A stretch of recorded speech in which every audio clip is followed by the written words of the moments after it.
أعوذ بالله من الشيطان الرجيم بسم الله الرحمن الرحيم الحمد لله رب العالمين وأفضل الصلاة وأتم التسليم على سيدنا ونبينا محمد وعلى آله وأصحابه أجمعين رب اشرح لي صدري ويسر لي أمري واحلل عقدة من لساني يفقهوا قولي رب زدني علما رب يسر ولا تعسر وتمم بالخير ثم أما بعد والحمد لله.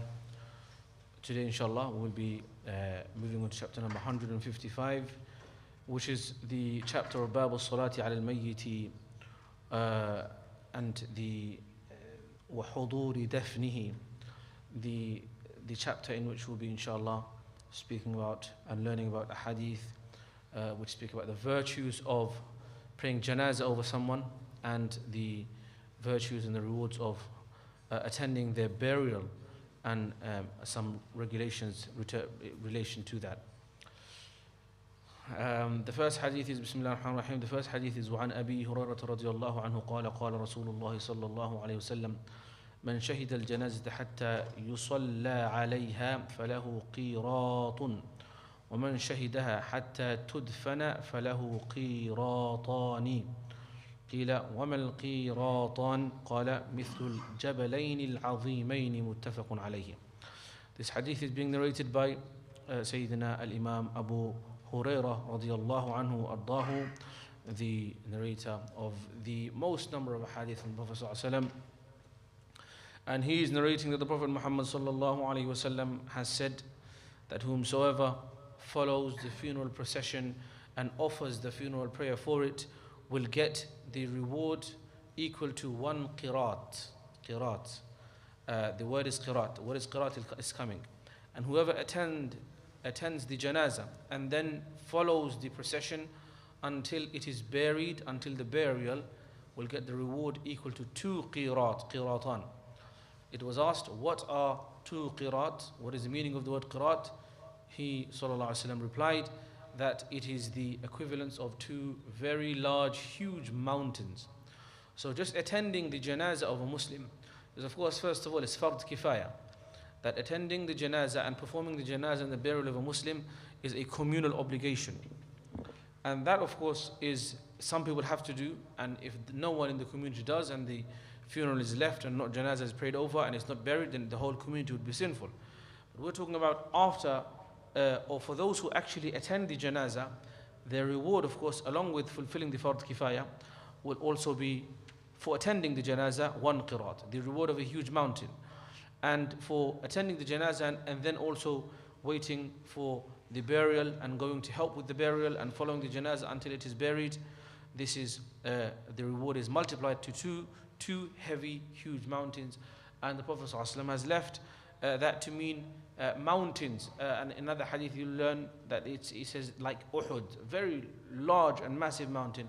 And as you know, rewards and good deeds on the Day of Judgment will be weighed. And so the greater the deed, the heavier the deed, the more likely the chance of your scale of good deeds outweighing your scale of bad deeds, and the chances of entry into Jannah is higher, like so.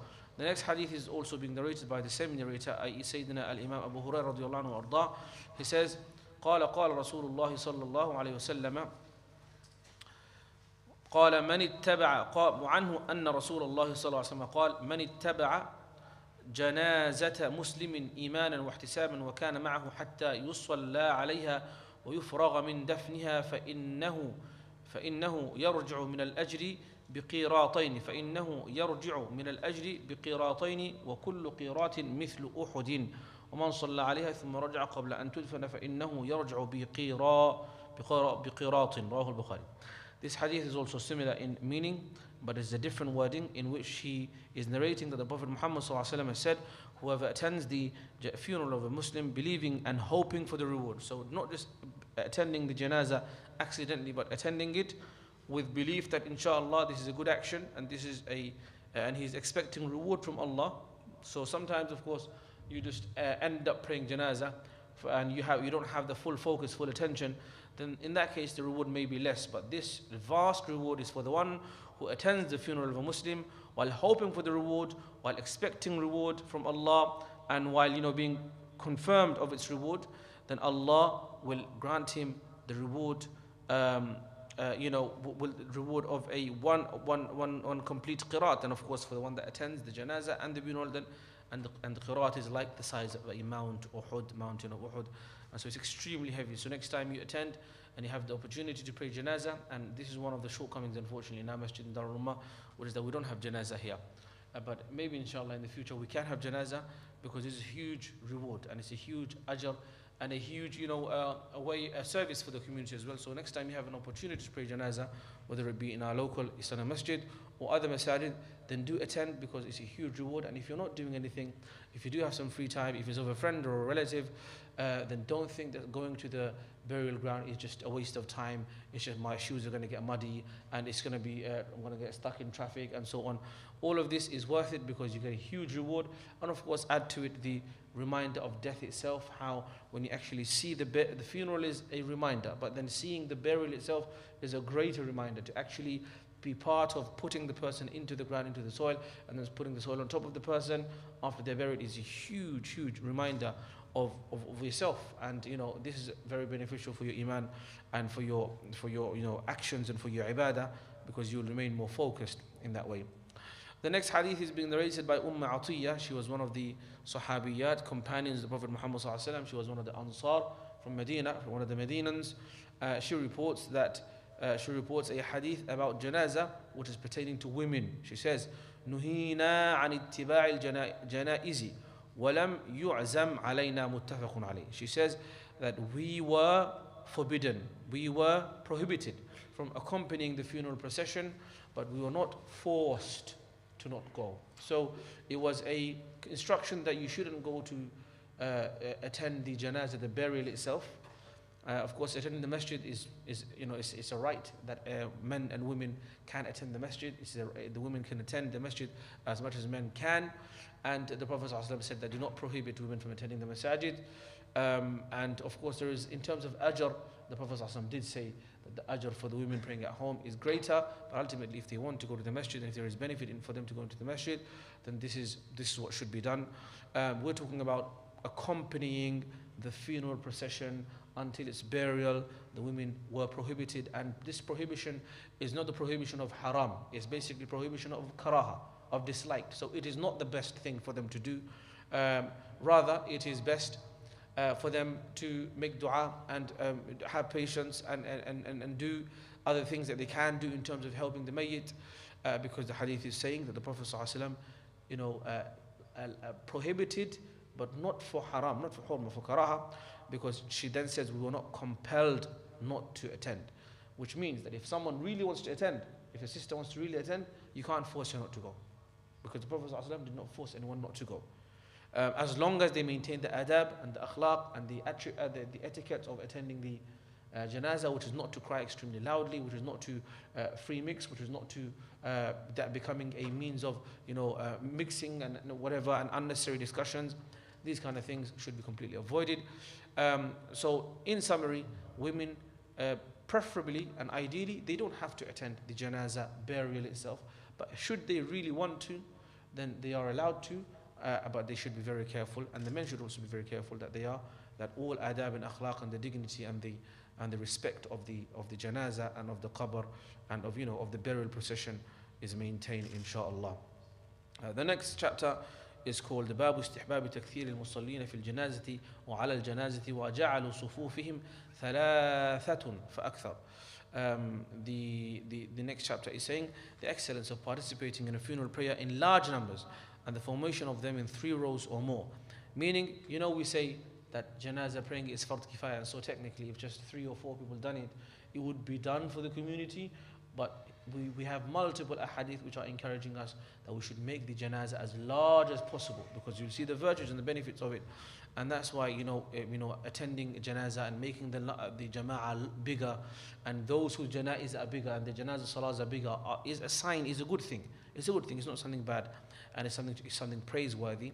So ثلاثة, sorry, I said ثلاثة before.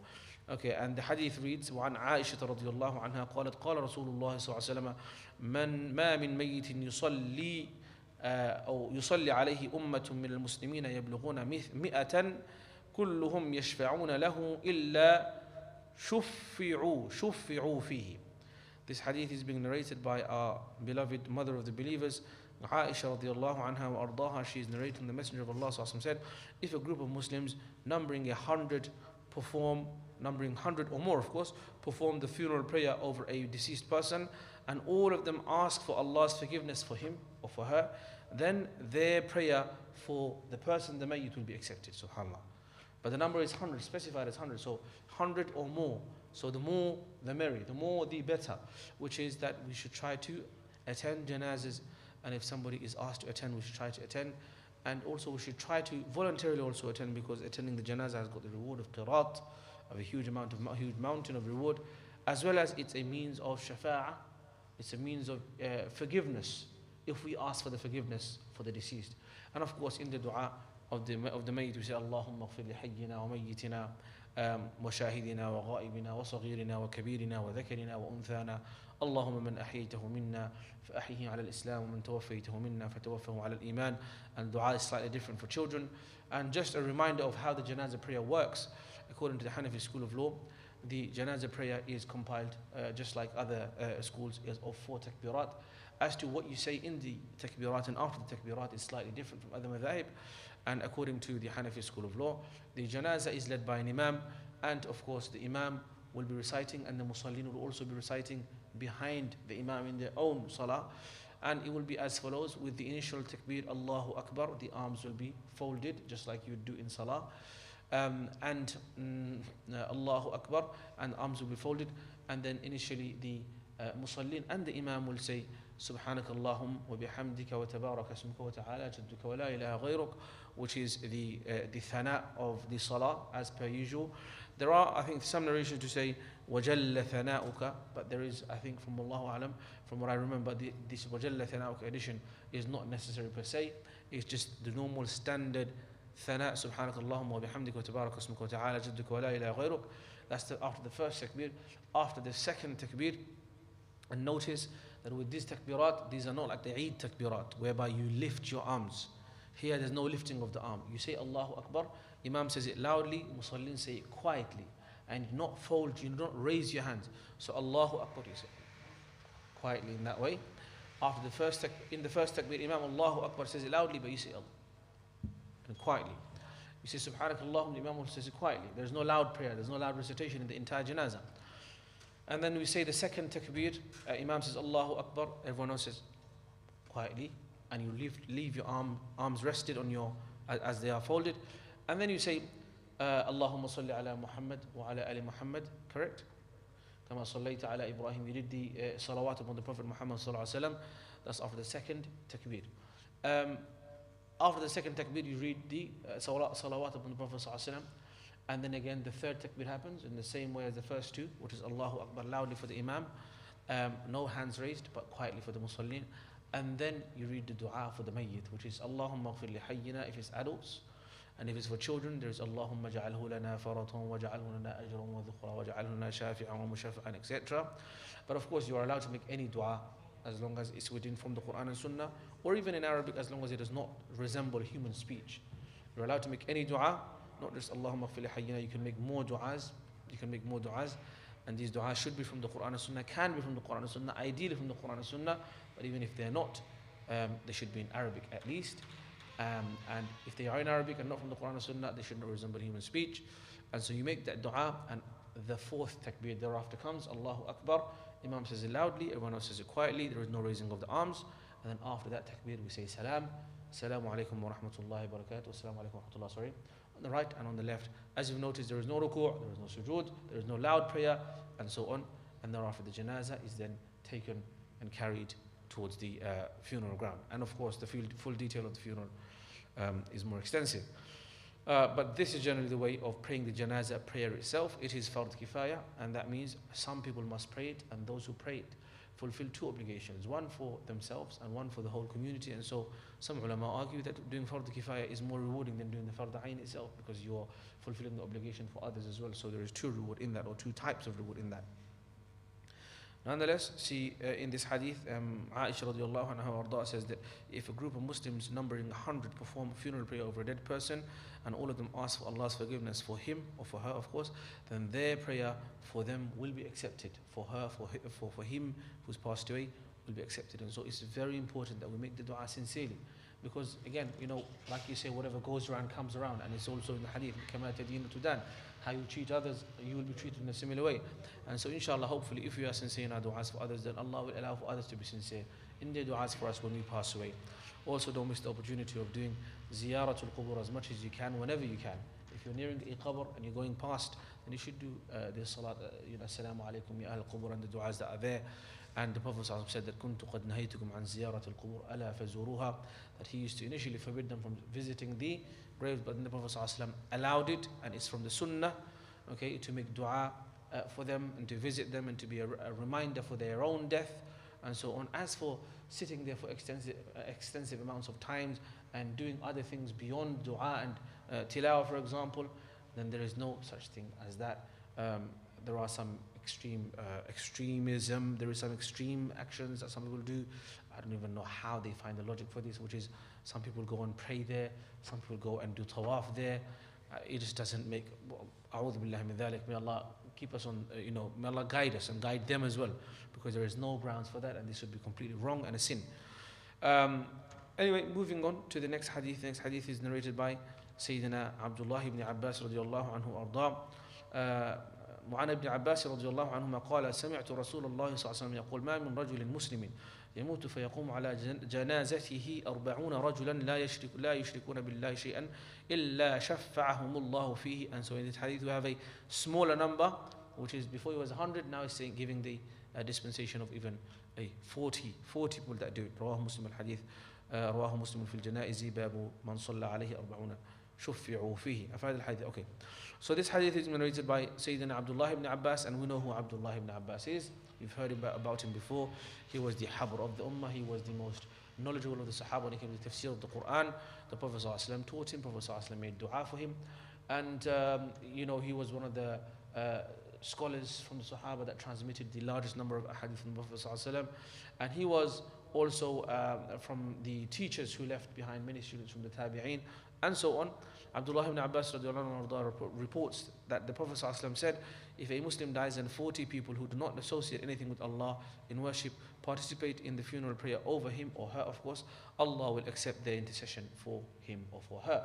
And so even if it's a smaller number for 40, but ultimately the more the better. The more people that ask for forgiveness for a person, the more the chances are of their forgiveness and of their shafa'ah being accepted. One thing about shafa'ah and one thing about intercession, we make dua to Allah, oh Allah forgive them, but ultimately the one that owns the forgiveness is Allah. Allah says in the Quran, بَلْ لِلَّهِ الشَّفَاعَةُ جَمِيعًا. Allah is the owner of all shafa'ah. We can intercede on behalf of somebody else. The Prophet ﷺ may intercede on behalf of somebody else. You as a alim, a hafiz al-Quran, a pious person, may intercede on behalf of somebody else in this dunya or in the akhirah, on Yawm al-Qiyamah, or in Jannah, but ultimately it is up to Allah whether He accepts or He refuses. Okay, so shafa'ah is there, it's true. The Prophet ﷺ will be having the greatest of shafa'ah, but ultimately this shafa'ah, intercession, what does it mean? That you are asking Allah, Allah please forgive. So whose decision is it ultimately? It's Allah's decision. And so there should be no confusion with that regard, because some people assume that shafa'ah means that you are associating the power of that person. No, the power is from Allah, ability is from Allah. But the intercession, Allah has allowed it for us, and so that's why. Allah has allowed shafa'ah for some and disallowed for others. For example, Allah has allowed that we do shafa'ah and we intercede on behalf of Muslims who have passed away. But we can't do shafa'ah of somebody who's a kafir that has passed away. Allah says in the Quran, ما كان للنبي ما كان للنبي أمنوا ما كان للنبي الذين آمنوا. What's the full ayah? Is that the ayah? It's on the page. أن يستغفروا المشركين ولو كانوا أولي قربى من بعد ما تبين لهم أنهم أصحاب الجحيم ما كان للنبي والذين آمنوا أن يستغفروا للمشركين ولو كانوا أولي قربى. That it is not appropriate, nor suitable, not permitted for a prophet or even the believers to make dua or intercede on behalf of those who have passed away and they are not Muslim. ولو كانوا, even if they are أولي قربى, even if they are relatives. because that's when emotions are very strong and someone might be tempted to do so, but it's not permitted if they have left the world without Islam and Iman. And so we see that attending Janazah is hugely rewarded, making dua is hugely rewarded, and it's something that we should remember, and it's of benefit to those who have passed away also. The next is hadith is being narrated by وعن مرثد بن عبد اليزني قال كان مالك بن خبيرة رضي الله عنه إذا صلى على الجنازة فتقال الناس عليها جزأهم عليها 3 أجزاء ثم قال رسول الله صلى الله عليه وسلم من صلى عليه 3 صفوف فقد أوجب. This hadith is reducing the number even further. Marthad ibn Abdullah al-Yazni reported when Malik ibn Hubayra, may Allah be pleased with him, offered a funeral prayer and found a small number of participants, he would divide them into 3 rows. Why? Because the Prophet ﷺ, he said that the Prophet ﷺ would say that if 3 rows of Muslim people, men, offer funeral prayer over anyone, then his entry into Jannah will become, we can say, confirmed by the permission of Allah. By the permission of Allah. There's a very important point that I've said before, but it's important for us to remember. We have every now and then we've come across a hadith and ayat that if you do this, you will go to Jannah. If you do this, you will go to Jannah. If you do this, you will go to Jannah. If you do this, your iman is complete. If you do this, you are a Muslim. All of these are interconnected, which means that if you do this, as well as doing the other responsibilities of being a Muslim. So the ahadith and ayat of targhib, which encourage us to do good deeds, okay, and fadila and fada'il and virtues and so on, we should take them in context of the remaining responsibilities of a Muslim. Which means, for example, in the hadith you will find that no one's iman will be complete until they love the Prophet ﷺ more than themselves and their family. If someone says, I love the Prophet ﷺ more than my family and myself and everything, but I don't follow him, then is that permitted? It's a very important question. And so therefore, it's, you have to fulfill the conditions of you being a Muslim and your a'mal being complete. For example, these ahadith are saying that if someone, a janazah is prayed over by X amount, ultimately it is the decision and the decree of Allah. And they should not be counting on these, because that's not all it is dependent upon. Of course, Allah can have exceptional mercy upon certain ibad, certain servants of His, but that is not, these are exceptions. And exceptions are proof of the rule, if you like, and that means that the mass majority and the norm and the original principle is that we have to try our best to complete all of the different fada'il as much as possible, so that our chances of going to Jannah are more and higher, inshallah azza wa jal. Then we have some longer ahadith in the chapter of which is the next chapter, 157. Okay, this is Babu Ma Yaqra'u fi Salat al-Janazati, the chapter of what you will be reciting in the Salat al-Janazah, and inshallah we'll end up to here, and we'll carry on next week after Salat al-Isha, inshallah. Inshallah. Are there any questions? طيب, if there are no any questions, then we will end it up to here. Jazakumullah khairan. سبحانك اللهم أشهد أن لا إله إلا أنت أستغفرك وأتوب إليك والسلام عليكم ورحمة الله وبركاته.